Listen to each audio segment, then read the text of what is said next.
জয় Hind friend. আজকে ভারতের ভূগোলের 2 নম্বর ক্লাস।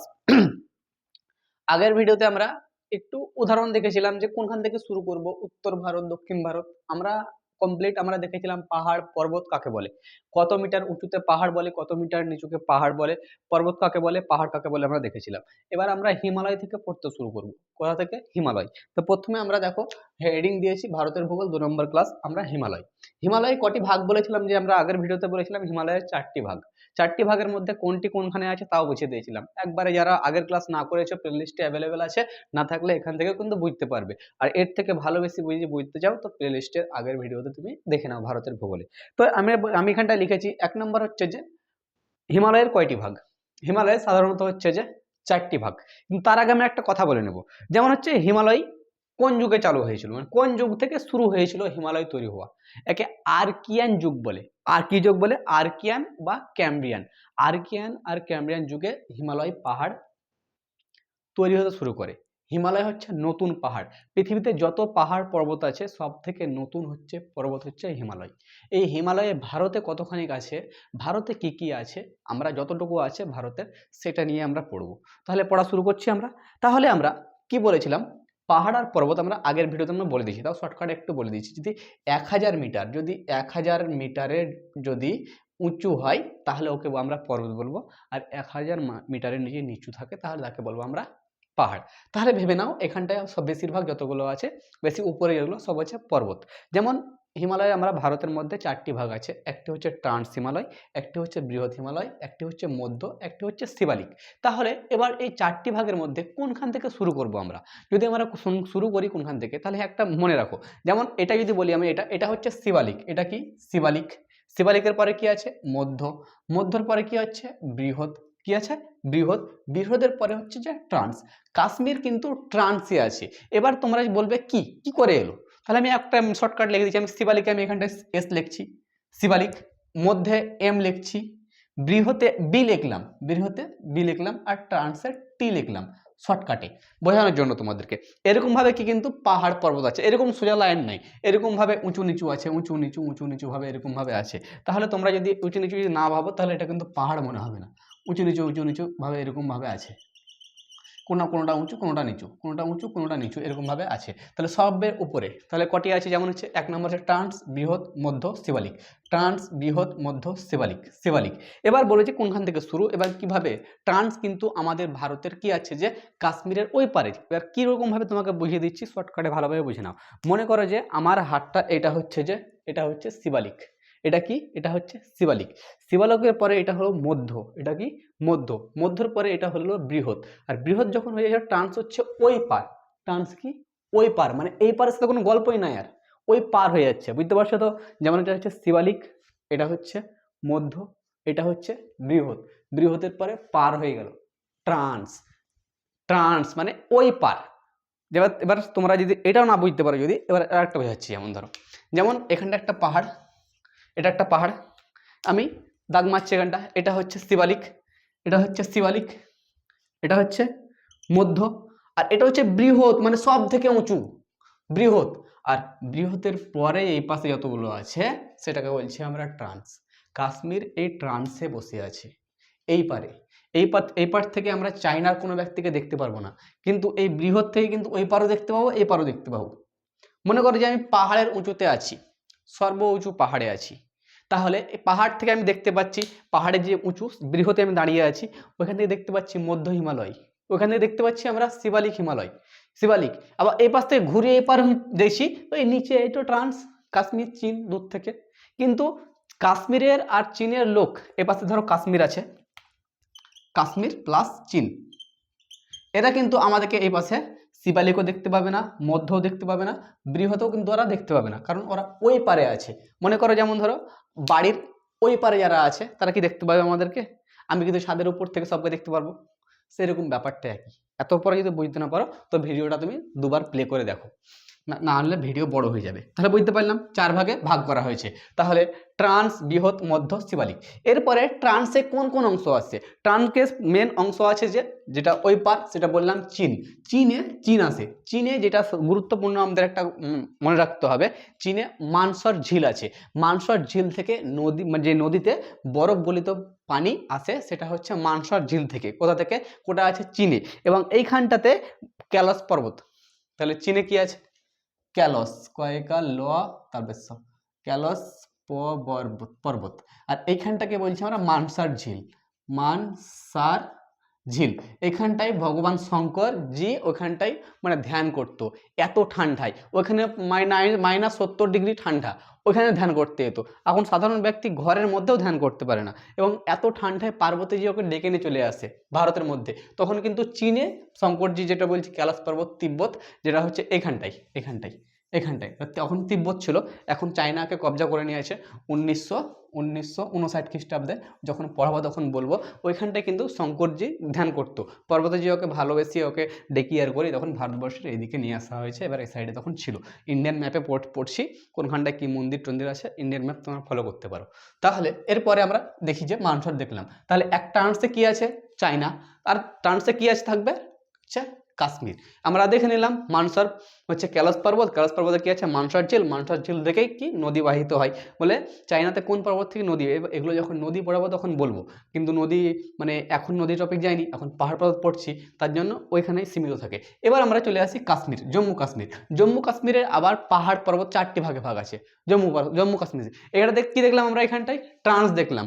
ট্রান্সে কিন্তু ওইটা আছে, কি আছে? ট্রান্সে জম্মু কাশ্মীরকে আবার 4টি ভাগে ভাগ করা হয়েছে। ট্রান্সকে কটি ভাগে ভাগ করা হয়েছে? 4টি। যেমন ধরো আমার বাবা, ধরো আমার দাদু হচ্ছে একটা, এটা ধরো তোমার দাদু, এটা তোমার দাদা, এটা তোমার দাদা, এটা কি? তোমার দাদা। দাদার পরে এটা হচ্ছে 4টে বেটা, 1 2 3 4, 4টে বেটা। মানে তোমার দাদা, এটা তোমার দাদা 4টে বেটা, এটা তোমার হচ্ছে বাপ। কি লিখবো? বেয়াকার বাপ। এবার বাপের পরে কি চলে হবে? এটা তুমি, এগুলো বেটা, এগুলো কি? বেটা। 4টে বেটারও তো বেটা হবে। এবার সেরকমই বেটা হয়ে যাচ্ছে কি? একটা হচ্ছে কারাকরম, একটা হচ্ছে লাদাখ, একটা জাস্কার, এটা পীরপেঞ্জাল, এটা ছেলে। ছয়কা লাইকা ছেলে। তাহলে বুঝতে পারলে তো? তাহলে আমরা ঠিকভাবে বুঝতে পারবো, তাহলে তবে ভালোভাবে বুঝতে পারবো। মানে ঠিকভাবে শুনবো তবে ভালোভাবে বুঝতে পারবো। তাহলে আমরা দেখতে পেলাম ট্রান্সে 2 ভাগে ভাগ হয়েছে। একটা চীনে চলে গেছে, একটা কাশ্মীরে চলে এসেছে। কাশ্মীরে 4টি ভাগে ভাগ, একটা হচ্ছে কারাকরম, একটি লাদাখ, একটি জাস্কার, একটি পীরপাঞ্জাল। বুঝতে পারছো তো? তাহলে কারাকরম, লাদাখ, জাস্কার, পীরপাঞ্জাল সব নিচুতে থাকে, এবং তারপর জাস্কার তার উপরে, লাদাখ তার উপরে, কারাকরম তার উপরে। ইন্ডিয়ান ম্যাপ ফলো করো, ইন্ডিয়ান ম্যাপে ভালো করে লোকেশন দেখানো হয়েছে যে কোনখানটায় কোনখানে আছে। আমি এখানটা একটা ছোটোভাবে কাশ্মীর রাখছি। এটা কাশ্মীর রাখলাম। কাশ্মীরে এটাকে বলছে ট্রান্স। পুরোটা কি? ট্রান্সের 4টি ভাগ, একটা হচ্ছে কারাকরম, একটা হচ্ছে লাদাখ, জাস্কার, একটা পীরপাঞ্জাল, একটা কি? পীরপাঞ্জাল, একটা কি হলো? পীরপাঞ্জাল। তাহলে আমি এখানে লিখে দিলাম কারাকরম, লাদাখ, জাস্কার, পীরপাঞ্জাল। আমি ভালো করে লিখলাম। কারাকরম, কেতে কারাকরম, লাদাখে এলে লাদাখ, যেতে জাস্কার, পিতে পীরপাঞ্জাল। এবং পীরপাঞ্জাল যখন হলো, তো এবার কারাকরম, এগুলো হচ্ছে বড় পাহাড় পর্বত। এবার আমাকে এটা মেটাতে হবে। কেন মেটাতে হবে তোমাদেরকে বলছি, তা নাহলে বুঝতে পারবে না। এরপরে কিন্তু আরো ছেলে হয়েছে, তো ছেলের বিয়ে বাচ্চা টাচ্চা হয়ে গেছে, ঠিক বুঝতে পারবে। এবার যেমন ধরো, এবার এটা আমি মিটিয়ে দিলাম। এবার এখানটায় মনে রাখতে হবে যে কারাকরমের সব থেকে উঁচু চটি, মানে উঁচু কারাকরমের সব থেকে উঁচু হচ্ছে কেটু। গডওয়েন স্টিন। এটি কোথায় আছে? এটা আছে, দেখো এখন বর্তমানে এটা ধরো জম্মু কাশ্মীর, এখানটায় ধরা হয়। তো কেটু, এটা টু, গডওয়েন ওয়েস্টিন কেটু। এখন বর্তমানে কিন্তু ভারতের মধ্যে না, এটা পিওকের মধ্যে আছে। তাহলে কিন্তু যদি বলে ভারতের মধ্যে সব থেকে উঁচু চটি, উঁচু চড়া কোনটি? কেটু। কিন্তু হিমালয়ের যদি বলে, যেমন বলবে মাউন্ট এভারেস্ট, 8848 মিটার, যেটা হচ্ছে ওটা হচ্ছে হিমালয়।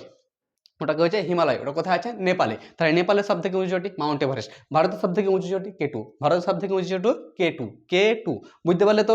এরপর যখন বুঝতে পারলে, তাহলে আমি এরপরে এগিয়ে যাবো। তাহলে কারাকরমের সাথে এটা কি আছে? কোন পর্বতে আছে? কারাকরমে। তাহলে এটা যদি একটা পর্বত হয়, তা কারাকরম K1, K2, K4 যেগুলো কোথায় আছে? তাহলে এটা ধরো K1, এটা K2, এটা K3, এটা K4, এরকম ভাবে নাম দেওয়া আছে। তাহলে K2 K2। এরপরে হচ্ছে লাদাখ, এরপরে যে লাদাখ দেখিনি একটু আমরা পরে দেখবো। লাদাখের কিন্তু একবার 90°, এটা কি হচ্ছে, এটা হচ্ছে 90° কোণ। এটা কি 90° কোণ। এই 90 মানে লাদাখের সব থেকে উঁচু চটি হচ্ছে যে রাকাপোসি। কি রাকাপোসি, কলমটা চেঞ্জ করি না তো বুঝতে পারবে না। রাকাপোসি, রাকাপোসি, এটি একবারে কি 90°। তাহলে এটাকে যদি কেউ যদি এরকম ভাবে যদি উঠে উঁচুতে, এটা যদি রাকাপোসি পর্বতে যদি উঠে যদি, তো দড়ি বাঁধে, এরকম দড়ি বেঁধে খিল মেরে কিন্তু যেতে হয়। বুঝতে পারলে? খিল মেরে। এবার কিন্তু এটা যখন বলতে মানে জাস্কার পীরপাঞ্জালে খুব নিচু ছোট পাহাড় পর্বত, এখানে কিন্তু অত গুরুত্বপূর্ণ ঘটনা নেই। গুরুত্বপূর্ণ ঘটনা হচ্ছে আবার এখানটায় কারাকরম আবার 4টি ভাগে ভাগ হয়েছে। কটি ভাগে ভাগ হয়েছে? 4টি ভাগে ভাগ হয়েছে। এখানটায় মানে 1000 বছর ধরে, মানে কি আমি যদি বলি কারাকরমে হচ্ছে যে 1000 বছর ধরে, 1000 কত 1000 ইয়ার ধরে কি জমে আছে? আইসি। কোথায় জমে আছে? কারাকরমে। তাহলে কারাকরমে 1000 বছর ধরে বরফ জমে আছে। এবং সব থেকে উঁচু যুদ্ধের ময়দান হচ্ছে সিয়াচিন। 1984 খ্রিস্টাব্দে অপারেশন মেঘদূতের মাধ্যমে আমরা ভারতে যুদ্ধ জয় করেছিলাম। তাহলে কোন জায়গাতে? সব থেকে হচ্ছে সিয়াচিন। ওটা কোথায় আছে? কারাকরমে। সিয়াচিন, বুঝতে পারলে? সিয়াচিন সব থেকে বেশি ঠান্ডা যুদ্ধের ময়দান সিয়াচিন। ভারতে কোন সালে যুদ্ধ হয়েছিল? 1984 খ্রিস্টাব্দে। কোন অপারেশন চালু হয়েছিল? অপারেশন বিজয়। কার সঙ্গে হয়েছিল? ভারতের সঙ্গে পাকিস্তানের। এবং পুরো ঘটনা ইন্ডিয়ান ম্যাপে বলে দিয়েছি। ওখানটা যদি আরো বেশি ঘটনা জানতে চাও তাহলে তুমি ওখানটা চলে যাও। এটা কি? সিয়াচিন।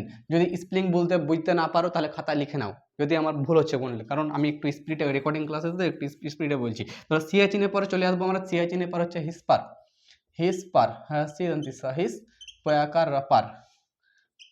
রাপার হিসপার। সিয়াচিন, হিসপার, বাল্টোরা।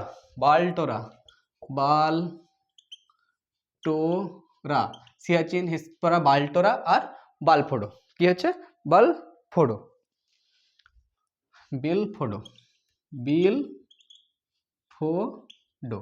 এটি 4টে গুরুত্বপূর্ণ স্থান। এটি 1000 বছর ধরে বরফ জমে আছে। 1000 বছর ধরে বরফ জমে আছে। 1000 বছর থেকে বরফ জমে আছে। এখানে যত পর্যন্ত যুদ্ধের শহীদ যদি 1984 খ্রিস্টাব্দে বা 1999 খ্রিস্টাব্দে কারগিলে কোনো সেনা যদি মারা গেছে, তো এখন পর্যন্ত কিন্তু বরফে ঢাকা আছে, ওর শরীরে কোনো ক্ষতি হয়নি। বা কোনো এরকম পাওয়া যায়, মানে এরকম খবর শুনতে পাওয়া যায় যে কোনো যুদ্ধের মানে হঠাৎ কোনো যদি বরফ ধস ছেড়ে যায় যদি, তো কোনো সেনা ওর ভিতর থেকে মানে কোনো আর্মি জওয়ান বেরিয়ে আসে, কিন্তু ওদের শরীরের কোনো আঘাত কোনো কিছু পাওয়া হয় না, কারণ ওখানটায় বরফ জমে আছে। আজ থেকে 1000 বছর ধরে যদি বরফ জমা হয়। এবার বলবে তোমরা যে ভূগোল যে হিমালয়ে পড়লাম, এদের বয়স কেন বললে না? কারণ ভূগোল পড়তে হলে তোমার জানতে হয় যে ভূগোল হচ্ছে প্রথম হিমালয় পর্বতে, হিমালয় যত সব বিজ্ঞানী সায়েন্টিস্টরা আছে তারা বলছে হিমালয় হচ্ছে নতুন। কারণ যদি 1 লাখ বছর যদি হয়, 1 কোটি বছর যদি হয়, তাও নতুন। হিমালয় নতুন। ভারতবর্ষ যদি দেখি, তাহলে ভারতবর্ষ যেটা আমরা যদি আমরা বলছি, ভারতবর্ষ তো আমরা এখানে পুরো ভারত এখানে ছিল না, মেডাগাস্কার ছিল ওইখানটায় আফ্রিকার ধারে। ভাসতে এসছি আমরা, এসে আমাদের ভারত তৈরি হয়েছে। নিচেকার দক্ষিণ ভারত যেটা আছে সেটা তো আমাদের এখানে ছিলই না। এটা ওখানটায় আমরা মেডাগাস্কার থেকে আস্তে আস্তে ভাসকে এসে দেবে। এটা পুরো একটা ইতিহাস আছে, ভূগোল আছে, সব ঘটনাগুলো আলাদা পড়বো। কিন্তু আমরা এখান থেকে জানা দরকার, আমরা এবার রিভাইজ করে নিচ্ছি একটা। তাহলে তোমার ধরো এটা ধরো দাদা, এটা কি হলো? দাদার পরে চলে এলো দাদার এটা হিমালয় ছিল তোমার দাদা। হিমালয় 4টে ছেলে হয়েছে তোমার বাপ। তারপরে এগুলো হচ্ছে তুমি ছেলে, তারপর তোমার ছেলে 4টে হয়ে গেল। বুঝতে পারলে তো? যেমন আমি শর্টকাট এবার উদাহরণ হিসাবে তোমাকে একটা বুঝিয়ে দিচ্ছি। যেমন ধরো এখানটায়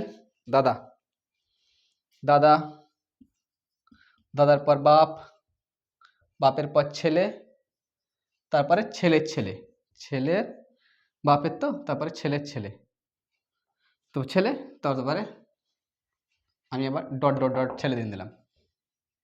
এবার কীভাবে দেখো, যেমন হলো হিমালয়ের 4টি অংশ। একটি হচ্ছে ট্রান্স, বৃহৎ, মধ্য, শিবালিক। সব বুঝিয়ে দিচ্ছি। এবং ট্রান্সের মধ্যে দুভাগে ভাগ হয়েছে, কিছু চায়নায় চলে গেছে, কিছু জম্মু কাশ্মীরের মধ্যে আছে। জম্মু কাশ্মীরে আবার পাহাড় 4টে ভাগে ভাগ হয়েছে। একটি হচ্ছে কারাকরম, 2 নম্বর হচ্ছে লাদাখ, 3 নম্বর জাস্কার, হচ্ছে পীরপাঞ্জালের মধ্যে। এবার কারাকরমের মধ্যে 4টি ভাগ হয়েছে, এটি এখনো বরফ জমে আছে। কি হচ্ছে? সিয়াচিন, হিসপার, বাল্টোরো, বিলফোডো। 1000 বছর ধরে বরফ জমে আছে। আর লাদাখে হচ্ছে সব থেকে উঁচু পর্বত হচ্ছে রাকাপোসি, এটি 90° অ্যাঙ্গেলে খেয়াল। আর বাদবাকি তার নিচে জাস্কার, পীরপাঞ্জাল, এটি ছোট নিচু, খুব একটা বেশি বড় পাহাড় নেই, সেরকম কোনো বড় পর্বত নেই এখানে। যা পর্বত পাহাড় এখানটায় বেশি আছে। বুঝতে পারলে তো? এরপরে তোমাদের সঙ্গে নেক্সট ক্লাসে ভারতের ভূগোলে দেখা হচ্ছে আবার, এবং নেক্সট ক্লাসে। জয় হিন্দ। এই ক্লাসের মতো।